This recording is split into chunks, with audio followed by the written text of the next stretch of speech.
এখন থেকে আপনি চাইলে আপনার ব্যাংক অ্যাকাউন্টে টাকা জমা দিতে গেলে ব্যাংকে গিয়ে লাইনে দাঁড়াতে হবে না। আপনি চাইলে ঘরে বসে খুব সহজে আপনার বিকাশ অ্যাকাউন্টের মাধ্যমে ব্যাংক অ্যাকাউন্টে টাকা জমা দিতে পারেন। শুধু তাই নয়, আপনি চাইলে বিকাশ অ্যাকাউন্টের মাধ্যমে বাংলাদেশের যে কোনো ব্যাংক অ্যাকাউন্টে টাকা জমা দিতে পারেন।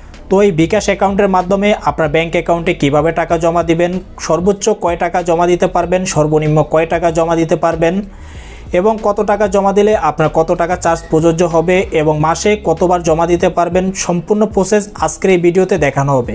এজন্য সম্পূর্ণ ভিডিওটি A to Z কন্টিনিউ করুন। আর আপনি যদি আমাদের চ্যানেলে নতুন দর্শক হয়ে থাকেন তাহলে অবশ্যই আমাদের চ্যানেলটি সাবস্ক্রাইব করে রাখুন, কারণ আপনার একটা সাবস্ক্রাইব আমাদের নতুন নতুন ভিডিও আনতে অনেক উৎসাহ যোগায়। তো চলুন শুরু করা যাক।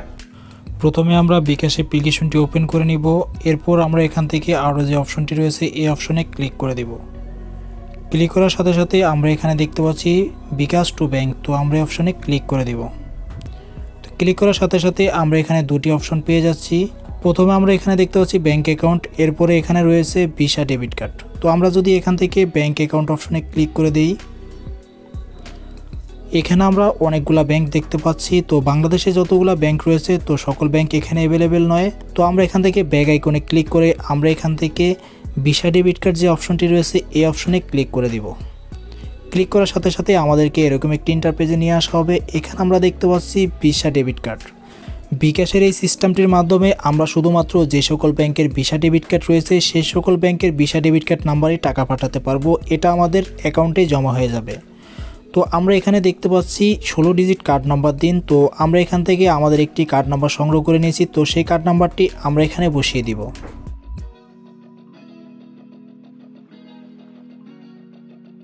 এরপর আমরা নিচে দেখতে পাচ্ছি কার্ড ইস্যুকারী ব্যাংক লেনদেনটি সম্পূর্ণ করতে 30 থেকে 3 কার্য দিবস সময় নিতে পারে।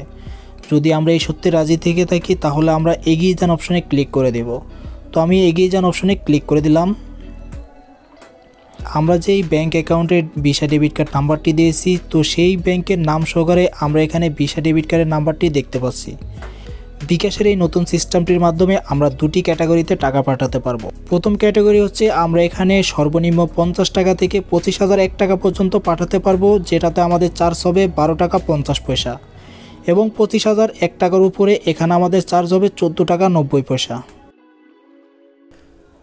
যদি আমরা লেনদেনের লিমিট দেখতে চাই তো আমরা বিকাশ টু ব্যাংক থেকে টাকা পাঠাতে পারবো। দিনে সর্বোচ্চ 50 বার টাকা পাঠাতে পারবো এবং মাসে সর্বোচ্চ আমরা 100 বার টাকা পাঠাতে পারবো এবং আমরা সর্বনিম্ন 50 টাকা পাঠাতে পারবো এবং সর্বোচ্চ আমরা 50,000 টাকা পাঠাতে পারবো। দিনে সর্বোচ্চ 50,000 টাকা পাঠাতে পারবো এবং প্রতি মাসে আমরা এই বিকাশ থেকে আমাদের ব্যাংক অ্যাকাউন্টে 3 লক্ষ টাকা পাঠাতে পারবো। তো আমি আপনাদেরকে দেখিয়ে দিচ্ছি আসলে কি চার্জটা ঠিকমতো কাটে কিনা। তো আমি এখানে আপনাদেরকে দেখানোর জন্য 1000 টাকা লিখে নিলাম। তো এরপর আমি এখান থেকে তীর আইকনে ক্লিক করে দেব।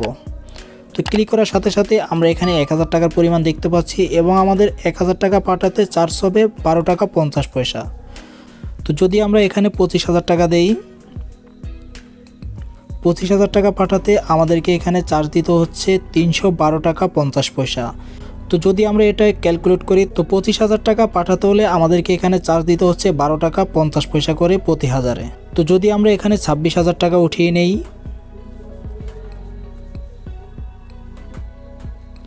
তো 26,000 টাকার জন্য এখানে আমাদেরকে চার্জ দিতে হচ্ছে 387 টাকা 40 পয়সা, যেটা আমরা ক্যালকুলেট করে এখানে পাই প্রতি হাজারে 14 টাকা 90 পয়সা করে পড়ে। তো আমি আপনাদেরকে দেখানোর জন্য আমরা এখানে 1000 টাকা ট্রান্সফার করে দেখাবো। তো আমি এখানে 1000 টাকা লিখে নিলাম। এরপর আমরা এখান থেকে তীর আইকনে ক্লিক করে দিব। ক্লিক করার সাথে সাথে আমাদেরকে এখানে পুনরায় ভিসা ডেবিট কার্ড নাম্বারটি এবং ব্যাংক অ্যাকাউন্টের নামটি দেখাবে। এরপর আমরা এখানে কত টাকা পাঠাতে চাচ্ছি সেটা দেখাবে এবং এই টাকাটি পাঠাতে হলে কত টাকা চার্জ প্রযোজ্য হবে সেটা আমরা এখানে দেখতে পাবো। এরপর আমাদের বিকাশ অ্যাকাউন্টের যে পিন নাম্বার রয়েছে তো আমরা সেটা এখানে বসিয়ে দিব। বসানোর পরে এখান থেকে তীর আইকনে ক্লিক করে দিব। ক্লিক করার সাথে সাথে আমরা এখানে দেখতে পাচ্ছি বিকাশ টু ব্যাংক করতে ট্যাপ করে ধরে রাখুন। তো আমরা এখানে বিকাশ টু ব্যাংক টাকা পাঠাতে ইচ্ছুক হই তাহলে আমরা এখানে ট্যাপ করে ধরে রাখার সাথে সাথে আমাদের ব্যাংক অ্যাকাউন্টে টাকাটি চলে আসবে। তো টাকাটি চলে আসার ক্ষেত্রে অবশ্যই আমাদেরকে 30 থেকে 3 কার্য দিবস সময় লাগতে পারে। তো অনেক সময় দেখা যাচ্ছে যে এই টাকাটি 20 থেকে 30 সেকেন্ডের ভিতরে চলে আসে। তো আমার ক্ষেত্রে এই টাকাটি মাত্র 20 সেকেন্ডের মাথায় আমার অ্যাকাউন্টে চলে আসলো। তো এই ছিল আমাদের আজকের ভিডিওটি কেমন লেগেছে অবশ্যই কমেন্ট করে জানাবেন। আর এরকম নিত্য নতুন টেক রিলেটেড ভিডিও পাওয়ার জন্য অবশ্যই আমাদের চ্যানেলটি সাবস্ক্রাইব করে পাশে থাকা নোটিফিকেশন বেল আইকনটি ক্লিক করে রাখবেন, যাতে করে পরবর্তী ভিডিও আপলোড দেওয়ার সাথে সাথে পৌঁছে যায় যেন আপনার কাছে। তো ধন্যবাদ, ভালো থাকবেন, সুস্থ থাকবেন, আল্লাহ হাফেজ।